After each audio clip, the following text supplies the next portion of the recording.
Welcome to episode 72 of the Forward from 50 podcast, where we interview people over 50 who are pursuing new direction for their lives. It's an opportunity for men and women to tell their stories, their way, and in their own words. I'm Greg Gerber, the founder of Forward from 50, and your host for today's show. Today I'm interviewing a woman whose life took a dramatic turn after she turned 50. That's when she stopped being a minister and took her ministry into the marketplace. Gwen Rutz has been a pastor in Oklahoma for more than 13 years. It was an experience that really stretched her to embrace what God called her to do, but also to go beyond her comfort zone to try something new. She applied those same lessons a few years ago when she felt God calling her to use her ministry skills to start an archery business at her home. Gwen and her husband Troy set up a 3D archery range in a wooded area next to their house. They also started a bow and repair business, and they teach people the skill of archery. Once native arrow archery was established, it opened the door for Gwen to invite youth groups to the range and to teach courses in the community, especially for the Upward Bound program. She also participates in the National Archery in Schools program. When teaching, Gwen correlates biblical messages with whatever skill she's trying to convey, like standing firm and how sin works to separate people from God. Teaching classes and working with youth groups allows Gwen to use her ministry skills to mentor others in a way that changed her life as much as it changes hers. To tell us more about her transition from pastoral care to a business, please welcome Gwen Rutz, the owner of Native Arrow Archery, to the show. Thanks for joining me today, Gwen. I really appreciate the time. It's nice to meet you online finally. We've been connected on Facebook for a while. I understand that you are a former pastor. Is that correct? Yes, that is correct. Yeah. How long did you do that? So I pastored for a total of 13 years here in Oklahoma and enjoyed pastoral ministry. And I just have a pastor's heart, and I like people, and I like to share the gospel. It made sense for the time. What prompted you to go into that? It's nothing. Honestly, it's nothing. I said, honestly, you should never say you'll never do anything. But I literally said pastoring is something I would never do. And honestly, I just thought God would never call me to do that because I just never felt capable.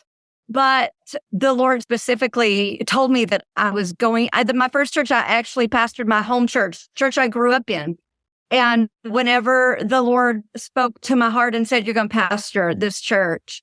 And like I said, I didn't even want to be a lead pastor. But whenever the Lord spoke to me and told me that I was going to pastor my church, he also dropped Psalm 34:7 in my heart, where it says, delight yourself in the Lord, and he will give you the desires of your heart. And in that moment, I had the desire to pastor. Oh. And so I knew it was the Lord. But I told God, I said, now, I'm not going to tell Troy, I'm my husband. I said, I'm not saying anything to him. I said, if that's what you want, then you got to tell him, because I'm not going to do it.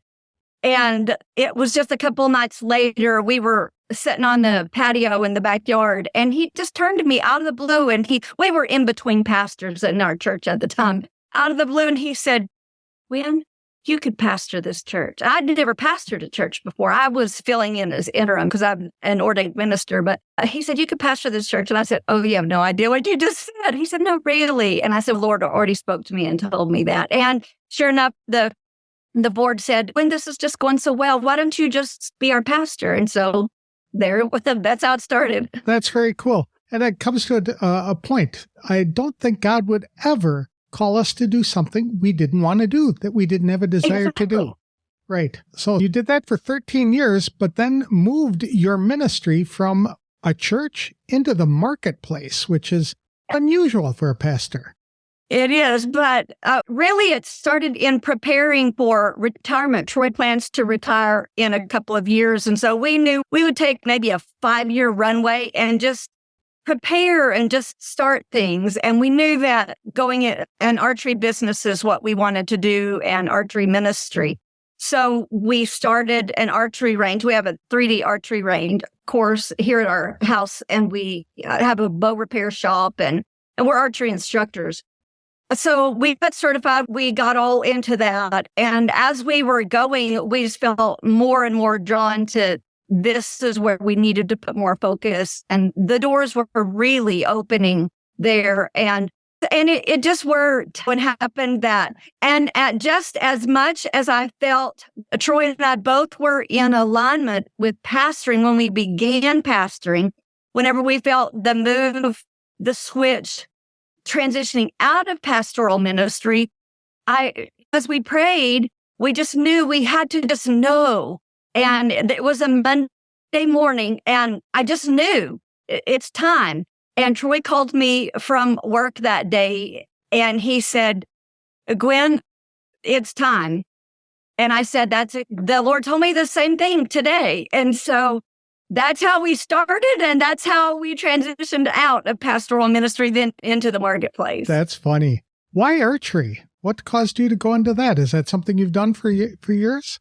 Yes, we've been into archery for many years, and Troy started when he was just a little boy into archery. And then I got into archery because I want to spend time with my husband, because he just did it all the time. He was so obsessed with it. And then we had 2 boys, and they loved archery. So it just became a family thing, and we've just always done it.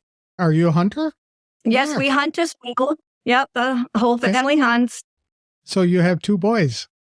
Yes, we have 2 grown sons, and they're married, and we have 8 grandkids. Oh, my goodness. So growing up with boys and a husband who like to hunt, of course you're going to get drawn into that at some point, right? That's right. You said this is a home-based business, or do you have an archery range? Our archery range is here at our house. Okay, and you said it was 3D. What is a 3D range? What 3D range is, we have targets that look like they're life-size animals. And so we can simulate hunting situations.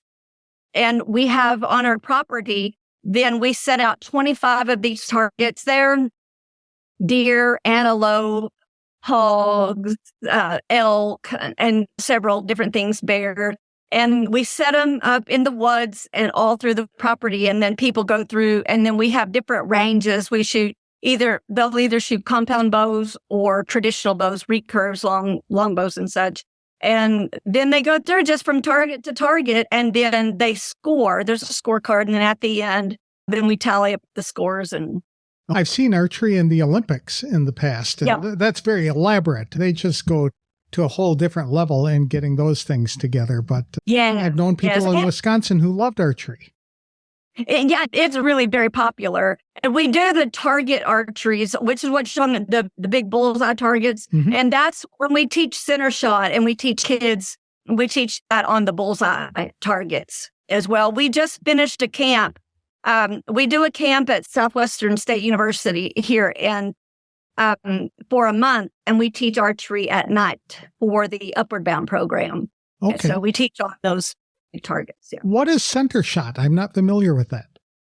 So Center Shot Ministries, it is a design for churches that have Christ-centered Bible studies and teach archery at the same time. So there's a curriculum, and people can go online to Center Shot Ministries, and you have an annual membership. There's a curriculum that we teach. And along with that curriculum, then, as we teach, say, foundation, having a solid foundation in Christ, that night we'll also teach your archery stance needs to be solid, how you stand. So we just correlate the Bible and archery steps together. Okay, that makes sense. And so you're presenting the Bible, but giving them archery instructions to make it more memorable. Yeah, exactly. And it's a tremendous skill to learn. It can help them in hunting situations or just simply for the sport of archery. And Center Shot also works with NASP, is National Archery in the Schools program. Mm-hmm. A lot of schools, actually, archery in schools is larger than Little League Baseball. It's the safest sport. It's huge. And when we go into schools, there are tournaments, and Center Shot is the Christ-centered, and then we work in conjunction with NASP into the schools. So we blend our tournaments together. I am astonished that they would allow archery to take place in a school. hugely popular. That's great. I like it. It's just something for the kids to learn and to be competitive and things like that. That sounds like a really cool program. Now, when you shifted from a church ministry to a business, how did your ministry change as well? It's more of a mentoring ministry, I would say. Okay. So it really gives us opportunity with kids to get to know them and to really be a part of their life. And then when we have the opportunity to share the gospel or be encouraging on the range, we have also done archery camps. And then we have it's called a laugh bow, and we get this through Center Shot.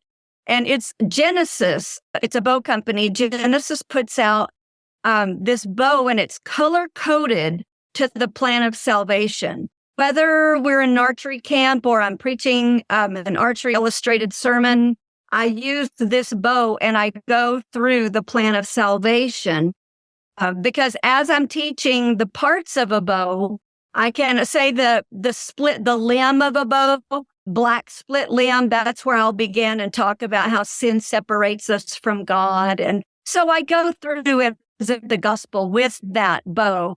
And then we have opportunity just to get to know the kids and really try to mentor them and give them some godly examples too. What a great illustration. It's putting on the armor of God, but through a bow. That's very cool.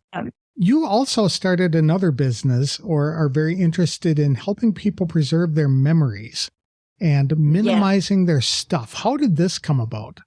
When I transitioned out of pastoral ministry, and I was sitting on my back patio one day, and we still had the archery ministry in that business. You just know there's something else that the Lord is leading you, and you just can't quite put your finger on it. I was reading in Titus chapter 2, and Paul tells Titus, now I want you to teach the men, I want you to tell the men to teach the young men this. And I want you to tell the women to teach the older women to teach the younger women this. And he gives a list of things to teach. And that just resonated with me.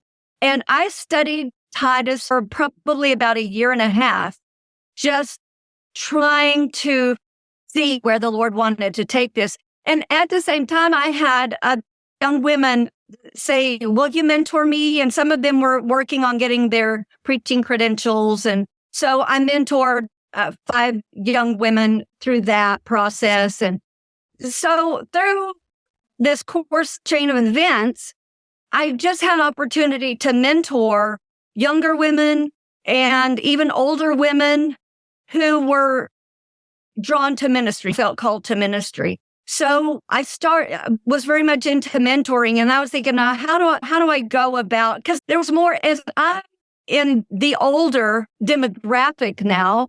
I just felt like there's something more to give, and so it occurred to me one day, the Apostle Paul, in his ministry, sometimes obviously his favorite was to preach in person, right? Because he had a call from the Lord to share the gospel. But we know that he was imprisoned. And when you're in prison, aside from preaching to the jailers and the guards, you can't be with your people. And so what did he do? He wrote letters. And because the gospel had to get out.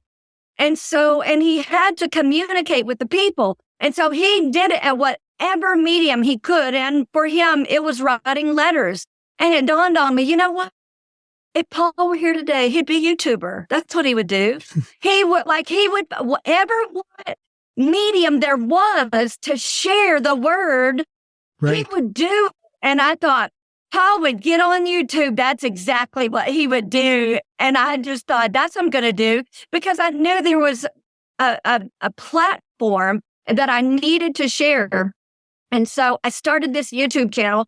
And the name of the YouTube channel is Reset Your Life with Gwen. Because that was really what I was going through, was a reset of my life. My ministry kind of finding the focus because I was just really drawn to the over 50 demographic.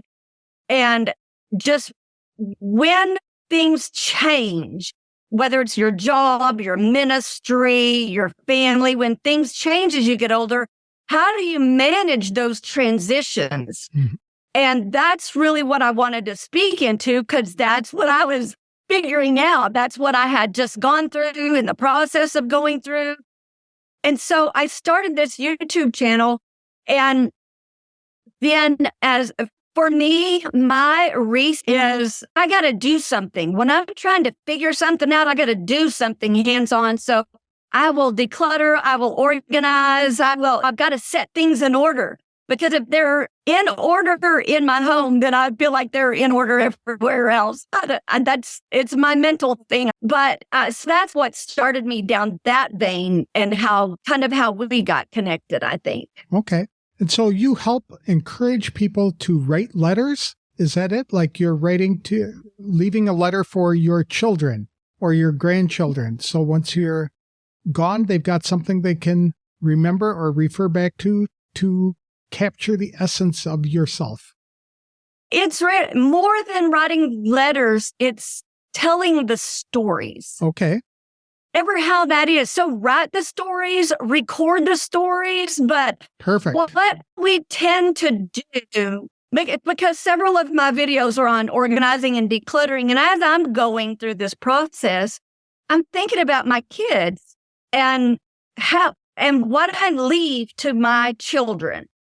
I do not want to leave my children a bunch of junk they don't know what to do with. Correct. So I started going through things and asking these questions. Are my kids going to want this? And really how this initially came to be is I would just save everything. I just would just save it all because it's all priceless. These are all treasures. And before we moved a few times ago, but before we moved, I had all these totes that I had saved of my boys' memorabilia from school. And I called them and I said, so boys, before we move, I want y'all come get your stuff. And they said, what stuff? And I said, I've got things saved for you. What you got saved? Just come and see. So they come and they open these totes. And they said, what is this? And I said, that's your handwriting from first grade. When this is your little football uniform, and this is what you did in the third grade. And they're like, I want that, but I want to keep that stuff. And I said, I just found this stuff for all these years. My boys they're in the 30s now. They want that stuff. And so there's the harsh reality. I have saved all these memories that they don't even want. They wanted the baseball cards, they wanted the football cards, and the little football uniform, and that was it. And so it dawned on me as I'm going through my stuff, if they don't want their stuff, they don't want my stuff either. From me, applying stuff from kindergarten. They don't want that little piece of pottery I made with bi-colored Mount Fuji on it. They don't want that. That's right. So what I did is I asked myself, do my children know what this is? And I have things from my parents and from my grandparents. Are they things that I want, that there's an intention I know I have them? Is there a story connected with those things? Because if there's a story connected, yes, that makes it a treasure to me. But some things we have just because they were passed on. We don't even know who's in that picture, but we got it because it's old and we don't even know. And so what happens is generation after generation, we get so much clutter. We just get so much stuff. And some people just never think to go through their stuff and get rid of that stuff. And the storage building industry is multi-billion dollars. And people don't even know what's in their storage building. They haven't seen it. It's so long. So what I say is go through your things so your kids don't have to, and curate those things that are like, tell the story. I have a telephone, for instance. That was my grandpa's. That was in his shop. Growing up, we always played music in the shop. And that phone, we would always play with Grandpa's phone. I got the phone. And then it dawned on me one day, because it's tucked away, it's in tote up in the loft. And I thought, I don't know if I've ever told my boys why I have that phone and what's so special to me about that phone. And so if I don't tell them the stories, they're going to someday open that tote and go, why is there a big old black phone in here? Where did this come from? So what I've done is I have taken those things and I have taken off irrelevant things off of my shelves, and I've created a shelf with those special memories to make sure I tell my kids and my grandkids those stories and connect them. And then when it comes time, and I'm here no longer, if they want to keep that phone because of those memories of their great grandpa, fine. If not, fine, it'll be theirs to deal with. But I don't want to overwhelm my kids with all the stuff that they got to go through. So we've gotten rid of things to just have things that mean something. In my garage, I have a slab of concrete wrapped in plastic that is about 6 inches wide and about 1.5 feet long. And my daughters are going to look at that and go, why on earth does my father have a slab of concrete, and why did he wrap it in plastic? And the truth is that I got it when I moved from Wisconsin to Arizona right after my divorce, and I was following Route 66, the trail of broken men, for many years, and I was going through a part of Kansas. There's only 13-mile section of Route 66 that went through Kansas, and it was under construction. And they were ripping up the old concrete that had been there for decades and laying down new roads. And so I grabbed a piece of that. So it was memorable to me about that experience. But my kids would have no idea why that was there and what it meant to me unless I took the time now to tell them or to put a story and attach it to that. Yeah, exactly. Yeah. Very good point. Junk is a huge problem for people. I mean, all of us in our age group have probably had to go in and clean out a parent's stuff. If not, it's coming. And I told my mother before she died last year that, look, Mom, you need to go through all of this because I have no idea what this stuff is. So all I'm going to do is bring a dumpster over here and start throwing things out the window. And she's, oh my goodness, these are my memories and things like that. And I'm like, unless we know what it's about, it's not going to matter. So how do you encourage people to do that? Do you encourage them to look at something in a memory box, write a note, and then put it back in? Yes. Well, see, my parents actually did this they did it several years ago before they went on the road RVing. And so they said, if there's anything you want in here, tell us what you want because we're getting rid of everything. And so that's how they started that process, which is a good idea. Just ask your family, what do you want? And you may not be giving that to them now. You may not, whatever you choose to do, but you know that this is something specifically that they want. And then there are other things that maybe you want them to have. Mm-hmm. Now, if you want them to have, if it's something you want them to have, make sure to tell the story because actually they may not even want it. Or may not know why you want them to have it. And when the time comes, and I guess you just deal with that. That's always a tricky road to go down when you want somebody to have something, but they don't necessarily want it. That's why you can bridge that with the stories, and that does help that. But I posted a video on my YouTube channel called "Do These 2 Things Before You Die." And one of them was Swedish death cleaning, which is what we're talking about, because in Sweden, in Scandinavia, when they turn about 50, 60, they start going through their things because to them, they take the mindset of we don't want our things to be a burden to our children. So we are going to go through our things ahead of time. So at about this age, they start going through things. That's why they call it Swedish death cleaning, because they're preparing for it. Eventually, we're all going to die. And so they're going ahead and they get rid of things. And then one of the things, though, that can be a bit tricky is documents. paperwork or some things that if you don't have a system for it. So the second thing that I talk about in this video, 2 things to do these 2 things before you die, is I talk about the knock box. The knock box, knock stands for next of kin, and it's a big box. It's a box. It's actually a filing system. And these can be purchased. It's not my box. I just promote it because I love it. When I found out about it, it's a filing system to where it guides you to go through all of your things. So there's a folder in it. In every folder, there's a sheet of paper. On the front side of that sheet of paper, it tells me as the owner of the items what to do, what to look for. Say if it's in the category of assets, our bows and arrows, that's part of our inventory, something that we have. And so on it, we will list those things or somehow we'll capture those. On the back side of that paper, that is where our children then, when the time comes and they're going through that box, they can look at that and that paper will tell them what to do, where those things are, what to be located. So there are files for your banking information, your will, your medical information, your insurance, different, say, online accounts that you have.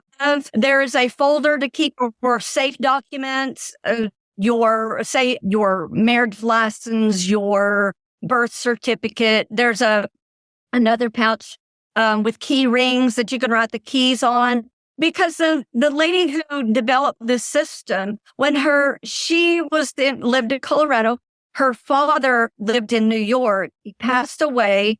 And when she flew to New York to take care of his things, she and her brother gathered there. She said he had a box with some files in it, but it was so small in leading them to know what to do because he had so much stuff. They found keys to things that they didn't know what they even went to. They found out he had property in another state. And so you can just imagine what do we do with all this? So she went to the store and she bought file folders. She categorized everything, and that's how she came up with this system. And so I just thought it was genius. So I bought one for myself to see how thorough it was. It was very thorough. She had thought of categories I hadn't even thought of yet. And so I loved it so much. I bought one for my parents as well. Everything can be in order for them. So you've got all the stuff around in your house. Then you've got your filing systems and things like that. And why we want to do it is because at some point, somebody's got to go through all our stuff. And after I posted that video, I had so many comments. And one lady said, my dad left everything in order. He was very detailed, not exactly what to do. But most of the comments were, it was a nightmare. Absolutely. One lady said that it took her 2 years and every vacation, all of her time off, to go through her mother's belongings. Wow. Because there was so much. And so it really is, it is a gift that we can give our kids to take care of our things and the way we want to. There are things. So let's decide. I think people don't do it because it's overwhelming, because there's a lot usually. And then to figure out how to decide, because sentimental things especially are hard to go through. You're talking about 2 different kinds of things. You're talking about the sentimental things that are meaningful to you that might not be meaningful to them, but then the important, essential things. For me, I created what I call the Red Book. It's a 3-inch covered binder, and it's got a zip on it so that everything is contained in that. And my girls know to look for the Red Book if anything happens to me. It travels with me just in case something happens to me on the way. It's got the account numbers in there, the telephone numbers of people to contact in the event of my death. It's got a sample obituary, birth certificate, discharge papers from the military so they can qualify for the benefits, also a list of all the assets, etc. The key is you have to review that information several times a year because you add accounts, close accounts, and things like that. The last thing you want to do is to send your kids on a wild goose chase because you've got a list of these savings accounts in your red book for things that have been closed years earlier. Exactly. And I had one commenter, she said, my mom had started and she had a system, but she never updated it. So it was useless to me. Exactly. Do you offer coaching to people to help them develop these kind of systems? That's coming in the future. Okay. Yeah. And so I will have in the future, I will have a mentorship for this. Yeah. Okay. Is Reset Your Life with Gwen, does that include this kind of thing in those videos? Yes. Okay. Yes. What other kinds of things do you have on your YouTube channel? On my YouTube channel, I have where I go through and just do general decluttering and organizing. I'm just a big fan of that. And then also I have some videos on specifically speaking to women about this season of life. Say if you have, again, retired from a job or transitioned to a different ministry and so forth. And because these transitions can be tricky to figure out. Yeah. So I speak to that as well. Yeah. And I think it's important to note that a transition does not mean an ending. It is that. No, it's a transition into a new beginning and something new for your life. I was trying to figure out because there are so many. We know 50 is not like you're done. And I'm thinking, how did we ever get to that people thought 50 is just old? I don't know, because the birthday parties with the black balloons and over the hill. That's right. Yep. I guess that's where we got that. And then a whole bunch of us, this generation, we get there and we go, hey, wait a minute, we're not old. I know. Hey, wait a minute, still got a whole lot like, where it's only half over. You know? Society seems to push us in that direction. It says, okay, thank you for your service. Here's your gold watch. Now go enjoy retirement. And so many seasoned citizens find recreation and just sitting around, surfing the internet, watching television, playing golf, going fishing to be fine for a while, but completely void of purpose and meaning for your life. And that's why for men in particular, when their purpose is taken away like that, if they don't replace it within a couple of years, they're often dead. And that's a real tragedy because we have so much to share to other people. Yeah. And the younger generations need to hear our voice to temper what they're being taught by the world, right? So the world will tell them this is the best way, and we can say, no, I've tried it. It's not the best way. Trust me, this is the best way.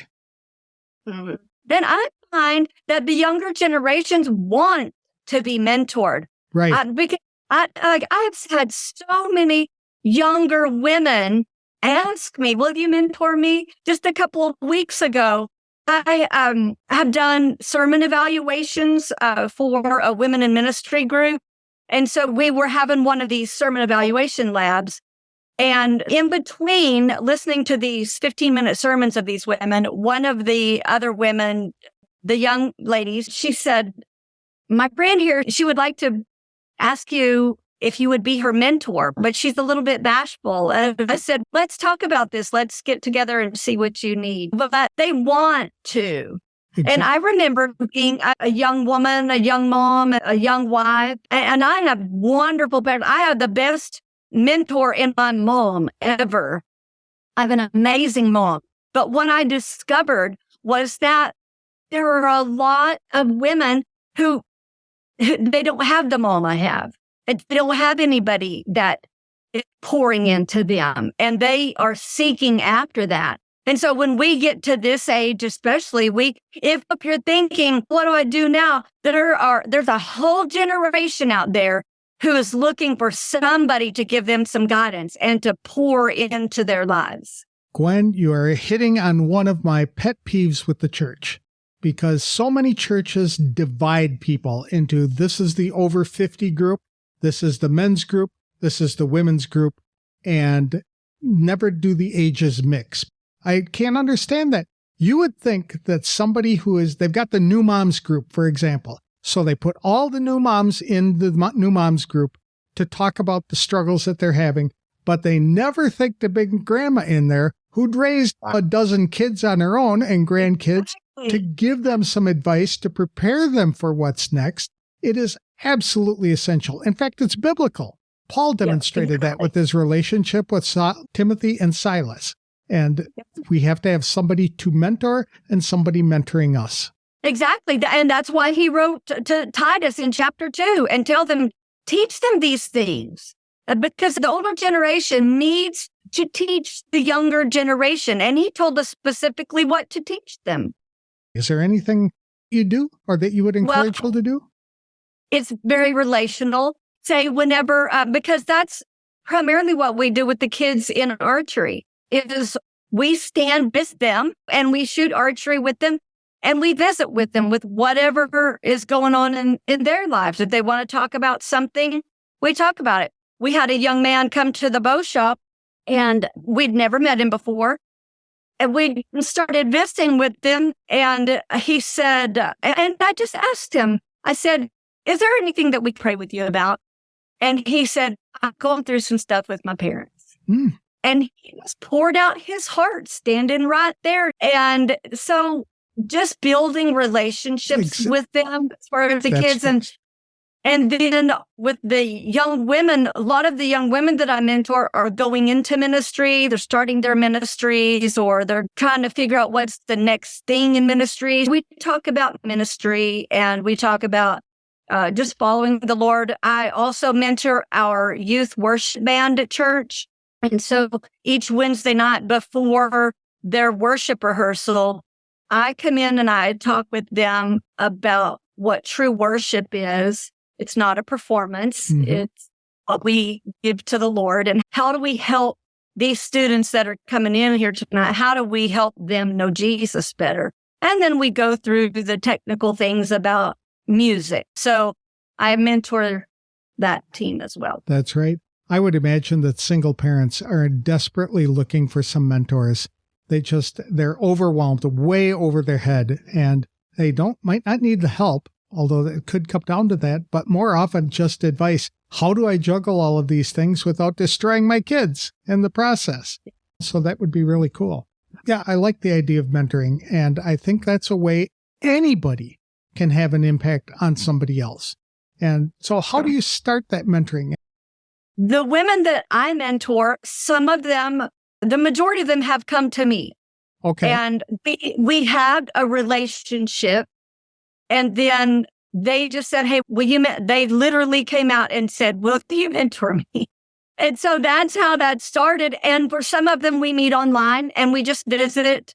We would just visit maybe once a month, some of them once a week, for a period of time. It just varies depending on the person and then what they need and for what time frame. Some it's more of a as needed. We're here, we have a relationship, we visit and then they'll say, hey, could we have lunch, next week? I have some things that I need to talk through and would like to get your opinion on. And sometimes it's structured and sometimes it's not, but I leave it up to them to decide that. And which that really helped. That way I'm not speaking into something that isn't necessary. They know what they need. And if I sense something that they need that the Holy Spirit is leading me to, I'll lead them in that. Sometimes mentoring is setting expectations. Is there anything you would do differently in life if you could go back and do it over again now that you're over 50? I would probably say that because whatever decisions I made them with the information I had at the time, they can, and not everything just always landed just like I would have wanted. But I don't know, I don't think there was any part of my life that I would wish away. Okay. Is there any advice that you would give to people over 50 to help them identify or pursue their passions? Yeah, I would. I think it would go back to the scripture, Psalm 34:7, or is it 37:4, that says, delight yourself in the Lord and he will give you the desires of your heart. Because I think it is, if we stay in a close relationship with Jesus, because he wants to talk to us. And he wants to tell us what to do. And there's this hole in everybody that if there's that only God can fill. And you could chase other things, or you could just sit and go, well, oh, it's over. But there's still a hole there. But if we fill it with Jesus, and if we draw so close to him, he will put some desire in your heart to where you'll think, I could do this. Or that experience that I had, I could share it with somebody else. And I think a lot of that comes with staying really close to the Lord and in tune with him, that we can hear him, where we shut everything else out around us at some point in our day and listen to the Lord. Because you know how it is when you're in a big crowded room and everybody's talking, you can't really hear. If somebody tries to even talk to you, you can't hear them because it's so crowded. But yeah, if you shut yourself away, then you hear somebody clearly. It's that way with Jesus. And when we spend time with him, he speaks to us and we can hear him. And I think that it's in those moments where he puts desires in our hearts, or maybe rekindles them from the desire we had when we were a teenager or in our 20s or something, where it would be like, oh yeah, I should have done that. Or man, if I only could have. Maybe there's something that the Lord wants to rekindle in you, or some kind of flame a flicker he wants to blow on, an ember. And in those quiet times, we can hear him, because there's a desire from the Lord for every person. There's something for every person to do. And if we're still looking, the Lord just may have us in a searching phase. So we just keep drawing closer to him. But at some point, he's going to tell us what that is. All through the Bible, from the beginning to the end, you can read this phrase that says, at the right time, at the right time, at the right time. You'll say, at the right time I revealed, or at the right time I will make it happen. So all in God's timing, but if we're not pursuing him, we're not going to hear him. And then we're going to think, oh, I just missed it. I'm 65, I'm 75, I'm 80. It's all over. I've missed it. But we've not missed it. There is a time for every season, every generation, every person. And it never goes away until we draw our last breath. That's right. What happened with him. Exactly. The Bible says we were made for a time such as this. We were put on the earth on this particular time, and we were equipped with natural talents throughout our lives. We learned new skills, sometimes at the direction of God, sometimes on our own. We also had a vast wealth of experiences. So I truly think that God has something in store for us over 50.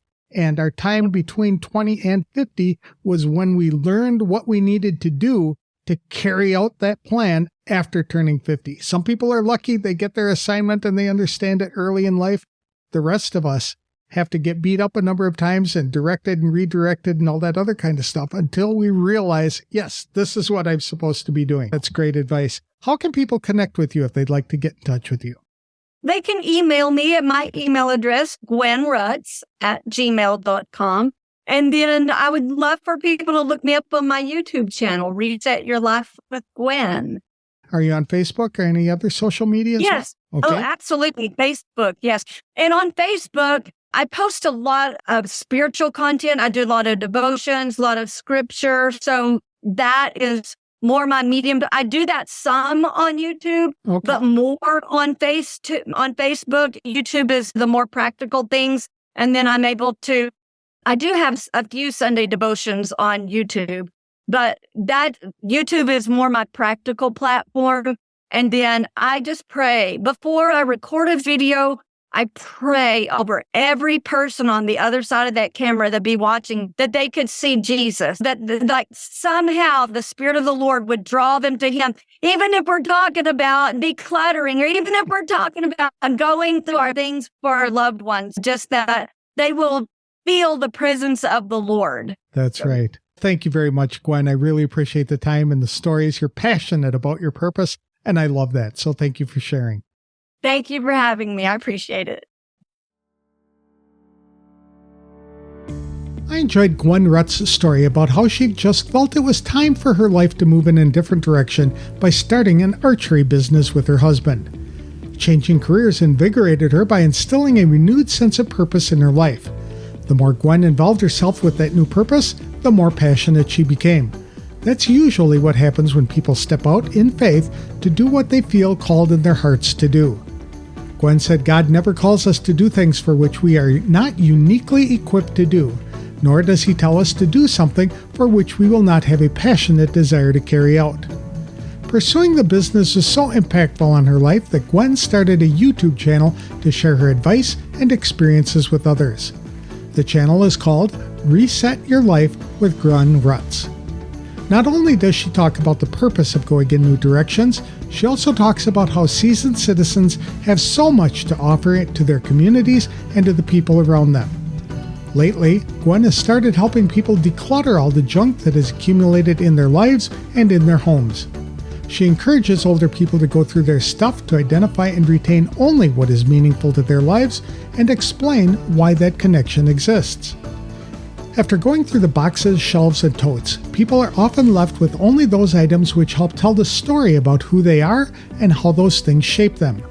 Those belongings have far more value to heirs than a collection of elementary school projects. The whole process of doing what Gwen calls a Swedish death clean is liberating for seasoned citizens because it reduces clutter in their lives. But they're also doing their families a tremendous favor by not leaving them with the burden of disposing of things which may or may not have meaning to their lives as well. Gwen offered advice to people who may be struggling with purpose. She recommends removing noise and listening to what their heart is telling them to do, then walking that out. The heart often speaks of its true desire, but people keep pushing it away. If they embrace that desire, then happiness, joy, and purpose returns to their lives. People can connect with Gwen on Facebook and LinkedIn, as well as through her YouTube channel at Reset Your Life with Gwen. Her business website can be found at www.nativearrowarchery.com. That's all I have for this week's show. If you'd like help in identifying a purpose for your life or to get help planning your next steps, I'm offering a complimentary brainstorming session to members of the Forward from 50 Facebook community. For details, connect with me on Facebook or visit www.forwardfrom50.com. I'll have another inspirational interview on the next episode of the Forward from 50 podcast. Thanks for listening, and if you like this show, please consider leaving a review wherever you download the episodes.